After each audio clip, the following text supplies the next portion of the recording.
Hasil diskusi kelompok semua data yang ditampilkan pada aktivitas 1 diperlukan. Karena data tersebut relevan, setiap kolom merepresentasikan variabel yang bisa dianalisis, dihitung, dan disajikan untuk mendapatkan informasi. Padahal data yang dimaksud adalah tanggal, waktu keberangkatan, jarak tempuh, waktu tempuh, jenis jalan yang dilalui, kondisi lalu lintas saat melintas, kondisi cuaca, dan sumber data. Merubah waktu tempuh dari menit menjadi jam dengan cara waktu tempuh menit dibagi 60 kemudian mencari kecepatan km jam dengan cara jarak km waktu tempuh jam. Untuk mencari kecepatan valid, kita mencari rata-rata kecepatan dari masing-masing jenis jalan.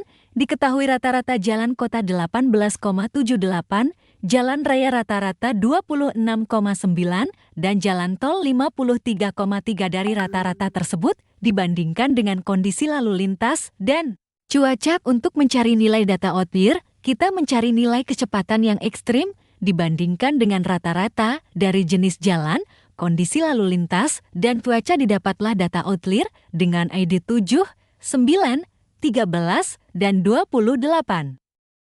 Klasifikasi dan pengelompokan pada tahap ini hal yang pertama dilakukan oleh kelompok kami adalah mencari kolom kategori jarak dengan panduan label pendek untuk jarak kurang dari 10 km, menengah untuk jarak 10-30 km, jauh lebih dari 30 km, agar lebih mudah dalam mencari nilai. Pada kolom tersebut kami gunakan rumus sama dengan if nilai jarak lebih kecil dari 10, pendek if nilai jarak lebih kecil atau sama dengan 30, menengah jauh. Setelah itu, kami mencari nilai pada kolom kategori waktu. Dengan panduan berikan label pagi, siang, sore, dan malam. Untuk kondisi ini, kami membuat rentang waktu dengan kategori pagi sama dengan 6.30 sampai 9, 0, siang sama dengan 11.15 sampai 15, 0, sore sama dengan 16.30 sampai 18.30, malam sama dengan 19, 0 sampai 20, 0, kemudian mengisi kolom secara manual.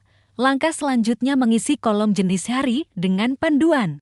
Berikan label hari kerja, hari libur. Kami asumsikan 5 hari kerja yaitu Senin, Selasa, Rabu, Kamis, dan Jumat, sedangkan hari libur, Sabtu, dan Minggu. Kemudian kami mengisi kolom secara manual.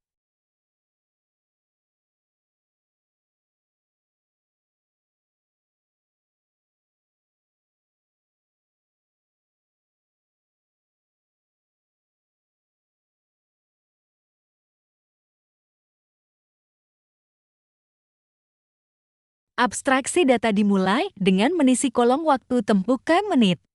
Untuk mengisi kolom tersebut, kita perlu membuat tabel bantuan di aktivitas 3 yang diambil dari aktivitas 2 diantaranya kategori jarak, jenis jalan, kondisi lalu lintas, waktu tempuh menit, dan jarak km. Kemudian, kita buat kolom baru dengan nama waktu tempuh km menit dan mencari nilainya adalah dengan membagi waktu tempuh menit dengan waktu tempuh menit sampai semua ID.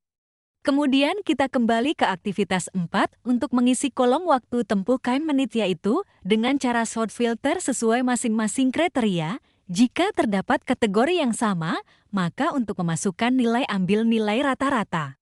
Langkah selanjutnya mencari nilai pada kolom deviasi standar menit. Caranya adalah dengan menggunakan rumus sama dengan strip P dan mengambil nilai pada kolom waktu tempuh km menit sesuai kategori.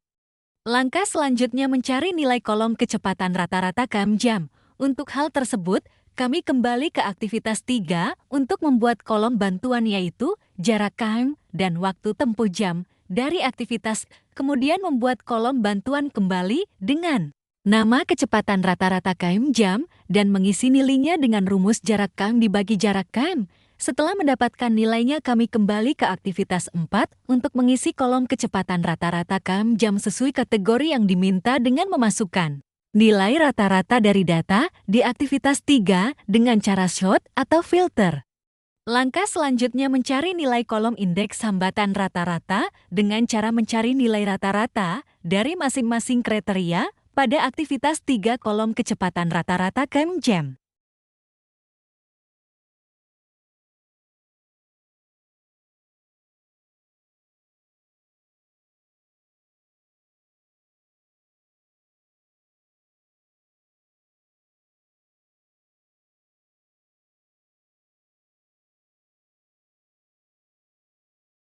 Penyusunan instruksi untuk mengisi kolom nilai, pada aktivitas 5 pertama kita akan menggunakan skala koreksi berbasis faktor pengali, di mana nilai 1,00 berarti tidak ada pengaruh terhadap waktu tempuh netral. Nilai lebih dari 1,00 berarti meningkatkan waktu tempuh menghambat. Nilai kurang dari 1,00 berarti mengurangi waktu tempuh mempercepat. Nilai-nilai ini bisa dipakai dalam rumus estimasi waktu tempuh akhir. Misalnya, waktu tempuh sama dengan waktu dasar kali faktor jenis jalan kali faktor lalu lintas kali faktor waktu kali faktor. Contoh perhitungan, jika waktu dasar perjalanan adalah 30 menit dan kondisinya jalan kota lalu lintas tinggi sore weekday hujan ringan, maka waktu total sama dengan 30 kali 1,20 kali 1,20 kali 1,25 kali 1,10 sama dengan 59,4 menit.